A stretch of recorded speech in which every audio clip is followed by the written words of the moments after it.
नमस्कार मंडळी, मी Vidya Bagwe. Welcome to my YouTube channel Masala Mantra by विद्या. आज आपण एक वेगळी रेसिपी करणार आहोत. नेहमीचीच आहे, वेगळी म्हणजे थोडंसं त्याच्यात वेगळेपण आहे.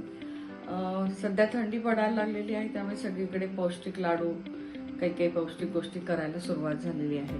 आज तसंच आपण एक छोटासा पौष्टिक गोष्ट करणार आहोत आणि ते म्हणजे गोड शिरा. आता या गोड शिऱ्यामध्ये काय ट्विस्ट आहे तर ते आपण आज बघूयात. चला तर मग बघूयात कसं करायचं ते.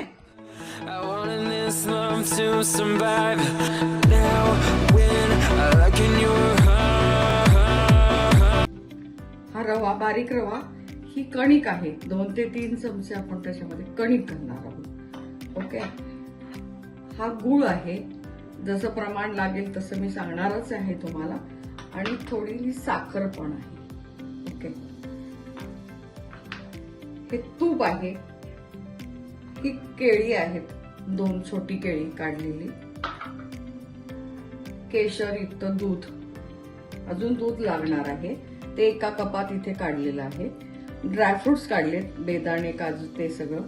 वेलची पावडर, मीठ आणि मी जे मगाशी म्हटलं ट्विस्ट तर ते आहे म्हणजे डिंक. ह्या साहित्याने आपण आज तो गोड शिरा करणार आहे. पूर्ण दूध न घेता थोडं पाणी आणि थोडं दूध असं मिक्स करून आपण हा शिरा आज करणार आहोत. एका बाजूला आपण दूध पाणी गरम करायला ठेवलेलं आहे. फार उकळतं करायचं नाहीये, कोमटसर करायचंय, गार पण नाही घालायचं. आणि एकीकडे ही कढई तापत ठेवलेली आहे. आता त्याच्यात आपण थोडं तूप टाकूयात.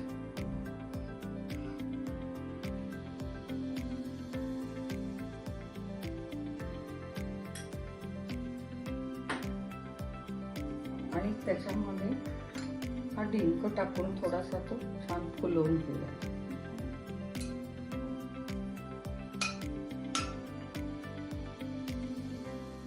एक टाकून बघितला म्हणजे किती तूप तापलंय, फुलतोय का नाही डिंक तेही कळतं.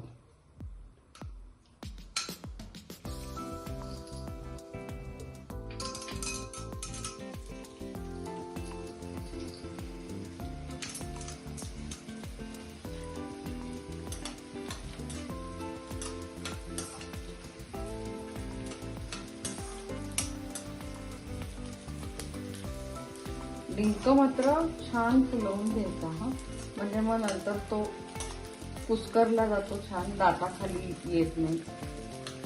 कारण काय होतं, डिंक घातला की मुलं नाक मोडतात किंवा कोणालाही आवडत नाही तर डिंक घातलेला. म्हणून तो इतका फुलवून असा व्यवस्थित घ्यायचा. सगळा डिंक छान फुलवून झालेला आहे. आता आपण हे तापलेल्या तुपातच आपले जे ड्रायफ्रुट्स होते, बेदाणे किंवा काजू, ते पण टाकून आपण याच्यामध्ये परतून घेऊया.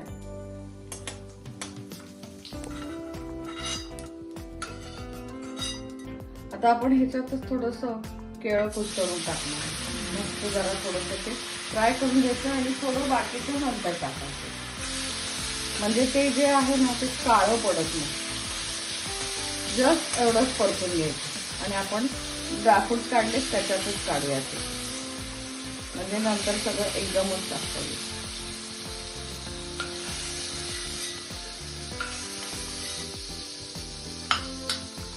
आता ह्याच्यात परत चमचावर थोडं तूप टाकू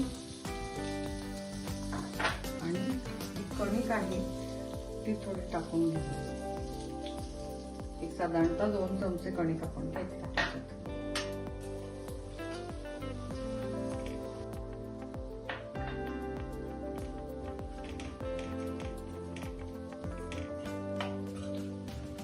थोडी गुलाबी रंगावर कणिक होत आली ना की मग त्याच्यातच रवा टाकायचा. म्हणजे कणिकही भाजली जाते आणि ती रव्याबरोबर सगळं कढईला चिकटलेलं असतं ते पण सगळं निघून येतं त्याच्यात. इतपत, फार काही भाजायची नाही ती. आता आपण त्याच्यात रवा टाकूया.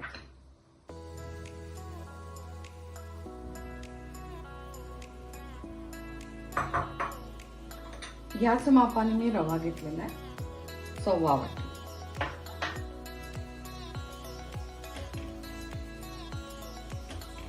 आता परत इथे आपल्याला तूप लागेल जरा भाजताना.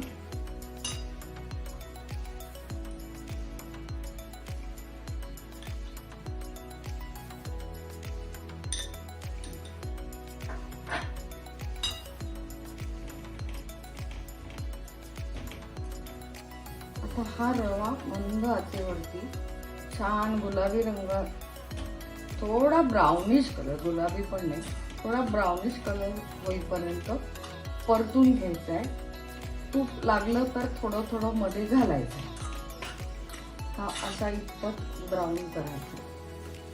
आता ह्याच्यात आपण याचं झाकण धरायचं आणि थोडं थोडं दूध टाकायचं, म्हणजे ते अंगावर पण उडत नाही आणि इकडे तिकडे उडत नाही.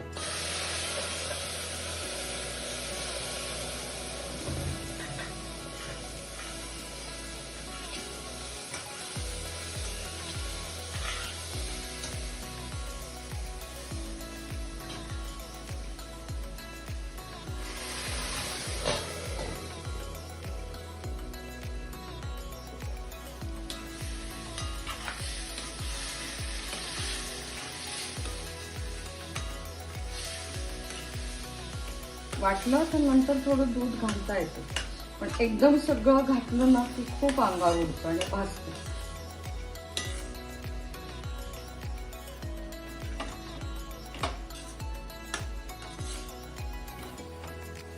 थोडं दूध घालूया, जास्त नाही.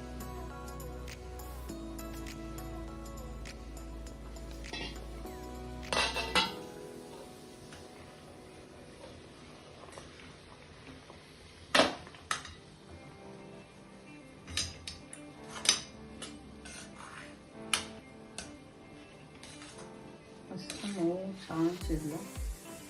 गोड शिरा व्हायला वेळ नाही लागत. आता ह्याच्यात आपण गूळ आणि थोडं साखर. आता ह्यातला मी अर्धाच गूळ घेणार आहे. अर्धा गूळ घेते आणि ही अर्धी साखर. 1.25 वाटी रवा आहे ना, तर साधारणतः पाऊण वाटी दोन्ही मिळून जातं. थोडं गोड झालं तरी चालतं, कारण बऱ्याच जणांना जास्त गोड आवडतं. त्याच्यामुळे थोडी साखर किंवा गोड आवडत असेल तर अजून थोडी टाकली तरी चालेल, किंवा तुम्हाला अगदी वाटत असेल तर थोडी नंतर गुळ साखरेची चव घेऊन घ्या, म्हणजे मग कळेल त्याच्यावर. आता हे चांगलं हलवून घ्यायचं. दोन्ही छान मिक्स व्हायला पाहिजे. हा सुंदर मऊसूत असा छान झालेला. आता इथे आपण अगदी चिमूटभर एक मिठाची कणी टाकायची, जास्त नाही. मिठाची चव पण आली पाहिजे आणि खारटही नको व्हायला. आता आपण हा प्रसादाला करताना तेच करत नाही, म्हणून अशा वेळेस थोडीशी जास्त साखर टाकली तरी चालेल. पण 1.25 वाटीच्या प्रमाणात तुम्ही 1.25 वाटी साखर घातली तर ते खूप गोड होतं. 1 वाटी साखर त्याच्यात बरोबर पडते. आता यावेळेस आपण त्याच्यामध्ये काजू आणि सगळं टाकलं होतं ते टाकणार आहोत.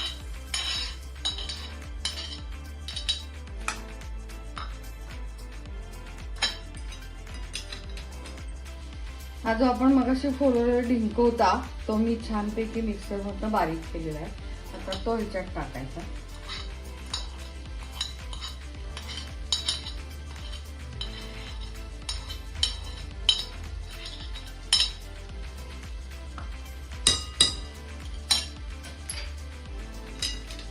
मग तो घालून परत हलवायचं चांगलं. आता ह्याच्यात ही राहिलेली केळी आणि हे केशरचं दूध हे आपण टाकूया.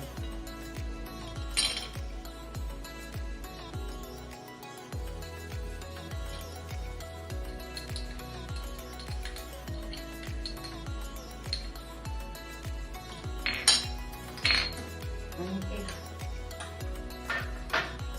चमचा भर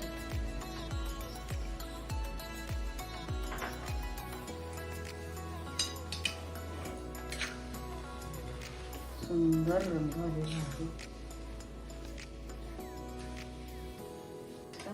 छानपैकी वेलची पावडर टाकू. वेलची पावडर साखर घालून मिक्सर मध्ये बारीक केलेली, नुसती वेलची नाहीये त्याच्यामध्ये. आहा, वेलची घातल्यावर काय सुंदर वास येते, मस्त. आपला गोड शिरा झालेला आहे, पौष्टिक गोड शिरा.